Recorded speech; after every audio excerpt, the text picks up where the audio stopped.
Ayan, mapagpalang umaga po sa bawat isa. Purihin po ang Panginoon at tayo muli ay napagkatiwalaan ng Panginoon na tayo po ay magamit ng Panginoon sa morning devotion na ito. Purihin ang Diyos. Muli nandito po tayo sa Door of Faith. Muli ay napagkatiwalaan ng Panginoon Arab Emirates. Na tayo po ay purihin ang devotion na ito, purihin ang Diyos. Muli nandito po tayo sa Door of Faith. Muli ay napagkatiwalaan ng Panginoon. Arab Emirates. Na tayo po ay devotion na ito, purihin ang Diyos. Muli nandito po tayo sa Door of Faith. Muli ay is perfect. Amen. By Stephen Cortez. All things who gives me strength. Mga kapatid, kung alam niyo po yung awitin, sabayan niyo po akong umawit tayo sa ating Panginoon. Through me.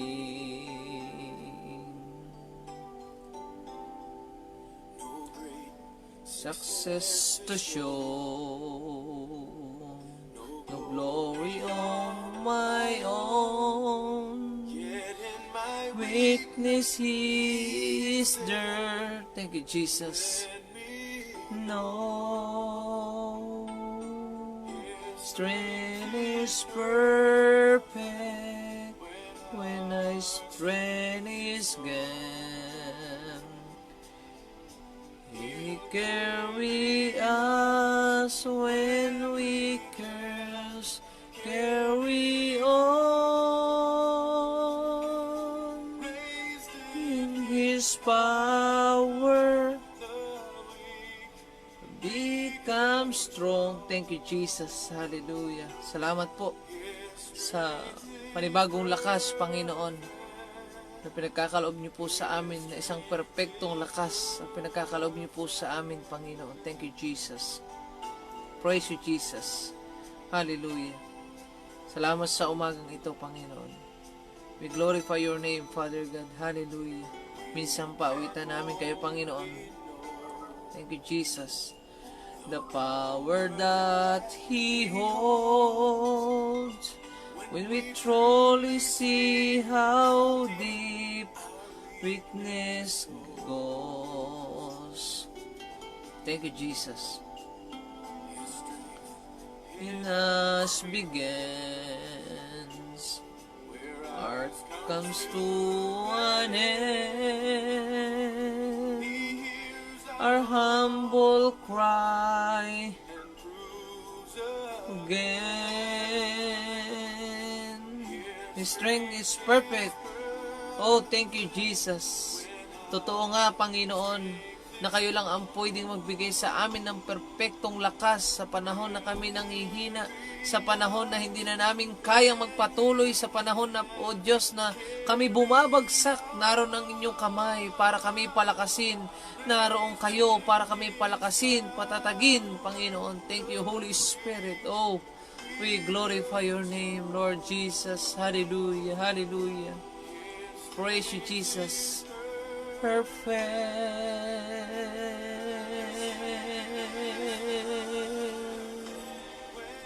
My strength is gone. Carry us when we curse. Carry on.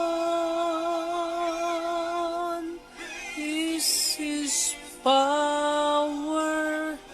Thank you, Jesus. Hallelujah. Thank you, Jesus. Hallelujah. His strength is perfect. Thank you, Jesus. Perfect. Lord, salamat. Totoo nga na ang inyong perpektong lakas. Hallelujah. Hallelujah, pagkakaloob niyo sa inyong mga anak. Sa inyo lang po namin ito matatagpuan, Panginoon, yung perfectong lakas. Hallelujah, na hinahanap namin, Panginoon. Hallelujah. Is perfect.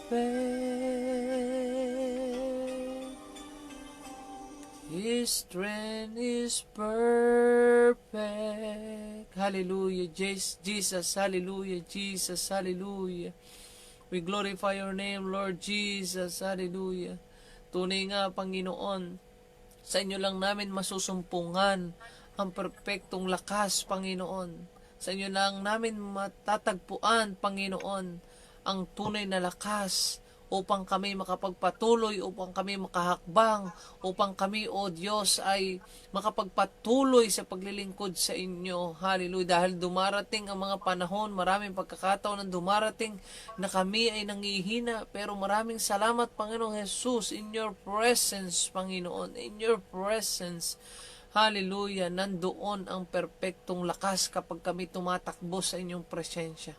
Maraming pong salamat. Pagpalaan niyo po ang umagang ito. Pagpalaan niyo po ang bawat isa na mga kasama po namin makikinig na inyong salita. Pagpalaan niyo po ang bawat isa. Pagpalaan niyo po aming mga kapatid, Panginoon.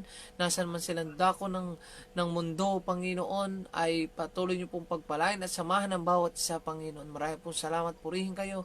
Pasalamatan kayo. Ito po aming panalangin sa pangalan ni Jesus. Amen at amen. Purihin po ang Diyos, mga kapatid. Salamat sa Panginoon. Hallelujah. Salamat sa Diyos at tayo po ay muli tayo po ay nakaawit sa ating Panginoon. Tunay nga po, mga kapatid, na dumarating sa bawat buhay natin yung mga bagay na kahinaan, dumarating sa buhay natin, sa buhay paglilingkod, yung mga panghihina. Pero salamat, ang sabi nga doon sa awit, salamat sa Panginoon.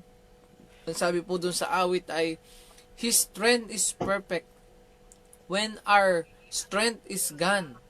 Kapag daw po hindi na natin kaya yung unang nawala na yung lakas natin, doon palang pwede na kumilos yung perpektong lakas ng Panginoong Jesus sa bawat isa sa atin, mga kapatid. At salamat sa Panginoon. To God be the glory. Siya lang yung nagpapalakas sa atin. Sabi nga po diyan sa ating pag-aaralan ngayong umagang ito sa Matthew chapter 14 verse chapter 14 verse 22 hanggang 33. Amen. Hallelujah. Sabi nga po diyan sa title na ating pinag-aaralan ay, If the storm is came, calm is came. Why? Because Jesus is with us. Amen. Sabihin nyo nga po sa inyong mga katabi. O kapag wala po kayong katabi, sabihin nyo sa inyong sarili, hallelujah, Jesus is with me. Amen. Jesus is with me. Kaya mga kapatid, kung dumarating man tayo sa panahon na nandyan dumarating ang tagbagyo, dumarating ang matinding pagsubok, like a storm, huwag tayo mag-alala, mga kapatid. Kung mayroong storm na dumarating, hallelujah, maraming man yan dumadating na storm na yan, huwag po tayo mag-alala. Hallelujah. Yung kapayapaan, hallelujah, o pumayapa lang po tayo. Darating yung kapayapaan na yung bakit? Dahil kasama po natin ang Panginoon. Amen? Kasama natin ang Diyos. Sabi nga po dito, pagkatapos pinasakay agad ni Jesus, verse 22 po, sa bangka ang mga tagasunod niya at pinauna sa kabila ng lawa habang pinapauwi niya ang mga tao. Nang makaalis na ang mga tao, umakyat siyang mag-isa sa bundok para manalangin. Inabot na siya roon ng gabi. Ng oras na iyon, malayo na ang bangkang sinasakyan ng mga tagasunod niya. Sinasalpok ng malalaking alon ang bangka nila dahil pasalungat sa hangin. Nang madaling araw na, sumunod sa kanila si Jesus na naglalakad sa ibabaw ng tubig. Pagkakita ng mga tagasunod na may naglalakad sa tubig, kinalibutan sila at napasigaw sila ng multo dahil matinding takot. Pero agad na nagsalita si Jesus, Ako ito, huwag kayong matakot, laksan ninyo ang iyong loob. Amen. Sumagot si Pedro sa kanya, Panginoon, kung kayo nga iyan, papuntahin ninyo ako riyan na naglalakad din sa tubig. Halika, sabi ni Jesus. Kaya bumaba si Pedro sa bangka at naglakad sa tubig patungo kay Jesus. Pero nang mapansin niyang malakas ang hangin, natakot siya at unti-unting lumulubog. Kaya sumigaw siyang, Panginoon, iligtas niyo ako. Agad naman siyang inabot ni Jesus at sinabi, kay liit ng pananampalataya mo, bakit ka nag-alinlangan? Verse 32, pagkasakay nilang dalawa sa bangka, biglang tumigil ang malakas na hangin. Praise God. At sinamba siya ng mga nasa bangka at sinabi, talagang kayo nga po ang anak ng Diyos. Amen. Itong sitwasyon ng mga alagad, mga kapatid, ay nakaranas silang matinding storm. Nakaranas silang hindi pangkaraniwang experience yung kanilang naranasan. Amen. Malakas na alon, malakas na hangin, malakas na ulan, yung kanilang nasa gupa habang sila ay nakasakay sa bangka patungo dun sa lugar na sinabi ng Panginoong Hesus sa kanila na puntahan nila. Amen. Dahil ang senaryo, ang Panginoong Hesus ay nagpaiwan muna doon sa lugar na yon para manalangin doon sa bundok. Hallelujah. At yun nga po, galing ang Panginoong Hesus at ang mga alagad sa paghihimala na pinadami nila yung tinapay at isda. Yung limang tinapay at 2 isda ay napakain yung 5,000 lalaki, men. At di pa po kasama sa bilang yung babae at mga bata. Pero purihin ng Panginoon, lahat po sila napakain. Yun po yung senaryo nun bago mangyari ito. At focus po tayo doon sa sitwasyon ng mga alagad, mga kapatid. Hallelujah. Yung mga alagad ay nakaranas sa matinding o hindi pangkaraniwang experience. Hallelujah. Yung kanilang naranasan. At talagang sila ay naroon yung kanilang pakikipagbaka physically. Papunta sila doon sa lugar na kanilang patutunguhan. At mga kapatid, sa atin nagbigay na ang Panginoon ng direction sa bawat mga lingkod ng Diyos, sa bawat mga kamanggagawa natin sa Panginoon, yung mga nagbubukas ng gawain, hallelujah, na ginagamit ng Panginoon para magkaroon ng gawain sa bawat lugar, hallelujah. Ito po yung sitwasyon natin, mga kapatid. Yun na yung pinapadako sa atin ng Panginoon eh. Pero hindi madaling makapunta roon sa lugar na yun. There's a storm, mga kapatid. Mayroon pong mga dadaan tayo sa mga storm ng buhay natin, buhay paglilingkod. Amen? At wag po tayo mag-alala, mga kapatid. If the storm is came, hallelujah, calm is came. Why? Jesus is with us, mga kapatid. Tandaan natin yan. Kaya, itong sitwasyon na ito, mga kapatid, pinakikita lang ng Panginoon sa atin. Hallelujah, na yes, sumusunod tayo sa Panginoon kung saan tayo pinadako ng Diyos, at yung mga alagad ganun din, sumunod sila sa Panginoong Hesus. Pero hindi naging madali yung kanilang patutunguhan doon. Hallelujah. At ganun po yung nangyayari sa atin, sa ating mga lingkod ng Diyos. Hallelujah. Na may mga storm tayong pinagdaraanan. Minsan ay mga hindi pangkaraniwan. Minsan ay para bang bibitaw na tayo. Pero mga kapatid, sabi nga dun sa awit, hallelujah, His strength is perfect. Hallelujah. Kapag daw po nawala na yung ating lakas, ay dun makapapasok, hallelujah, ang perpektong lakas ng Panginoong Hesus. Hallelujah. At mga kapatid, huwag tayong mag-alala. Susustain tayo ng Panginoon, magpatuloy lang po tayo. Anumang mga storm yung pinagdaraanan natin sa paglilingkod, mga kapatid, hallelujah.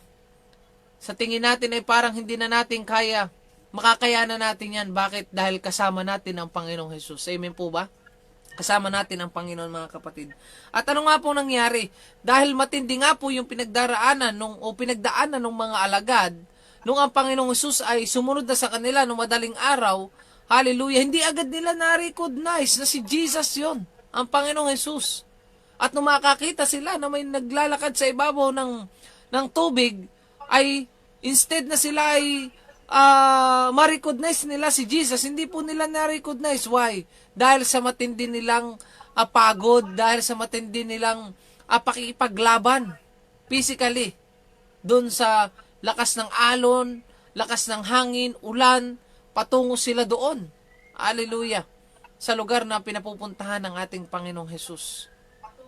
Pero huwag tayo mag-alala dahil kasama nga natin ang Panginoon. Kaya lang nangyari sa mga alagad, they did not recognize na ang Panginoong Hesus yun. Kaya nga po anong nangyari? Napasigaw pa sila ng multo. Natakot pa sila.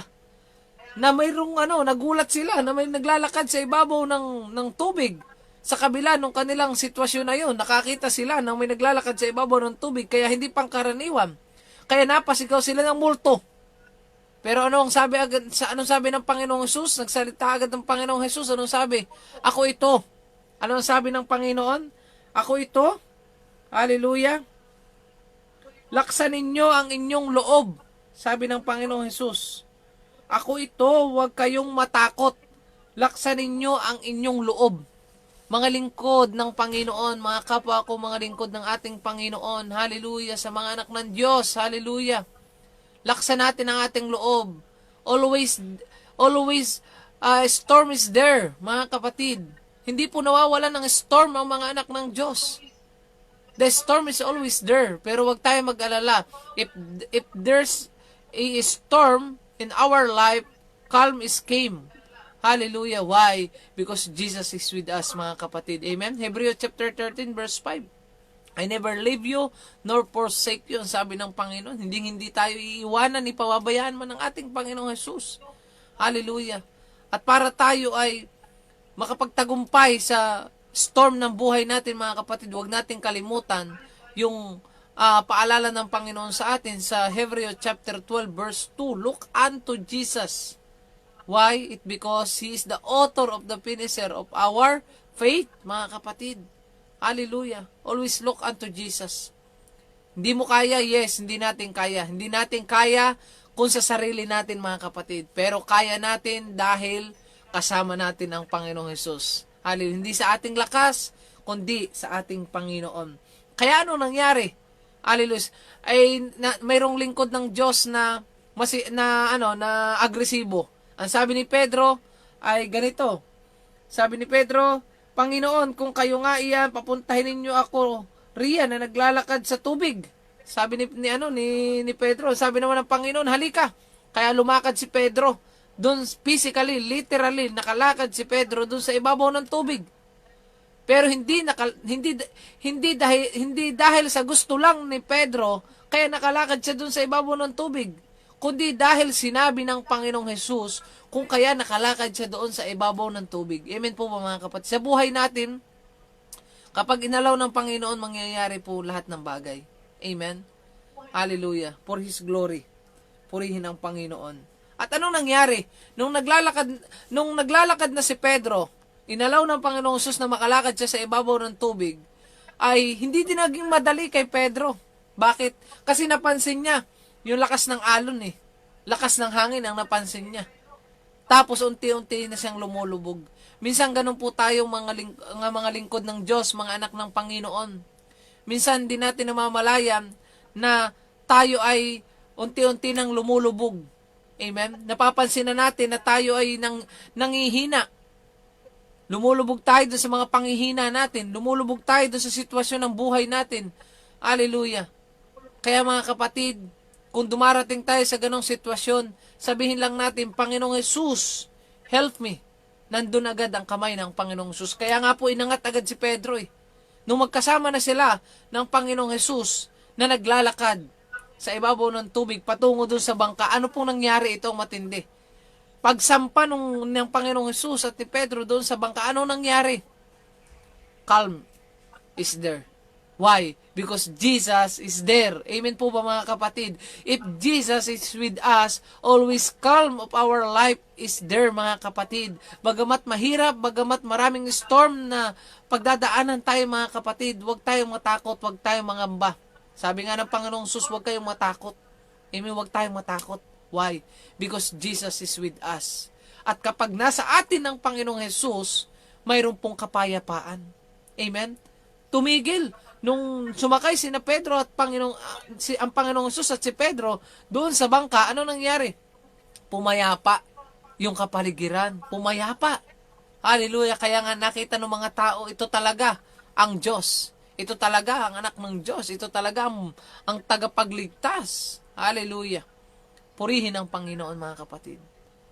Kaya mga kapatid, paalala ng ating Panginoong Jesus. Hallelujah. Lalo na dun sa mga nag-uumpisa na nagbubukas sa mga gawain ng ating Panginoon, patuloy at patuloy po tayo. Amen. Huwag nating tingnan na yung mga storm na yan. mayroon pong magandang gagawin ng Panginoon sa buhay natin, sa buhay ninyo. Kung ano pinasimula ng ating Panginoong Sus na mabuting bagay, gagawin po o tatapusin po ng Panginoong Sus yan na mabuting bagay. Purihin po ang Panginoon. Pagpalain po tayo lahat ng ating Panginoon. Tayo po ay sumaglit na mag-closing prayer. Manaming banal na makapangyarihan sa lahat, marami pong salamat sa umagang ito, Panginoon. Tunay nga po na kayo dakila, tunay nga po kayong tapat sa aming buhay. Hallelujah. Salamat nga po, Panginoon, dahil sa kabila ng aming mga pinagdaraanan, sa kabila ng mga storm ng aming buhay, Panginoon, always calm is there because you are with us, Lord Jesus. Kayo po'y nasa amin, kaya payapa kami. Anumang aming mga pagsubok na kaharapin, anumang mga pagsubok na aming kinakaharap, hallelujah, kami po'y payapa dahil kasama namin kayo, Panginoon. At kayo ang nagpapapayapa lahat ng bagay, Panginoon. Kaya maraming pong salamat. Nagtitiwala, tumaasa po kami sa inyong magagawa, Panginoon, sa aming buhay. Palagi nyo nga po kaming palakasin, palagi nyo nga pong iparanas sa amin ang perpektong lakas na nanggagaling sa inyo, Panginoon. Hallelujah, dahil hindi po namin kaya magtagumpay kung wala po kami sa inyo. Hallelujah, hallelujah, Jesus. Kung kami hiwalay sa inyo, di po namin kayang magtagumpay, Panginoon. Apart from you, Lord Jesus, we cannot do nothing. Maraming pong salamat. At Father God, sino man po mga nangangailangan ng kagalingan physically, right now, I speak healing upon healing in Jesus, mighty name sa inyong mga anak, Panginoon, na may mga karamdaman physically, hallelujah, ano man ang kanilang mga karamdaman, hallelujah, ang pagtaas ng presyon sa pangalan ni Jesus, pagtaas ng dugo, in Jesus' mighty name, Panginoon, hallelujah, sawayin niyo po ito sa aming mga pisikal na katawan, in Jesus' mighty name, Lord, hallelujah, at anumang mga uri ng mga karamdaman, sipon, ubo, lagnat, sa pangalan ni Jesus, in Jesus' mighty name, hallelujah, ay ito po'y palayasin nyo sa aming mga pisikal na katawan. At sinabi nyo po sa inyong salita in the book of Isaiah, by your stripe we are healed. Kaya naman, Lord Jesus, we are declaring and decreeing in Jesus' mighty name na pinagaling nyo na po ang bawat isa ng inyong mga anak na may mga karamdaman, Panginoon, in Jesus' mighty name. Thank you, Lord. Thank you, Jesus. Maraming pong salamat sa katagumpay ng gawain ito. To God be the glory. To God be the glory. Maraming pong salamat. Purihin kayo, parangalan po kayo sa bawat buhay namin. Ito po aming panalangin sa pangalan ni Jesus. Hallelujah. Lahat po ng anak ng Diyos ay magsabi ng Amen at Amen. Purihin po ang Panginoon. To God be the glory. Pagpalain po tayo lahat ng ating Panginoon. At God bless po sa ating lahat. God bless po sa ating lahat.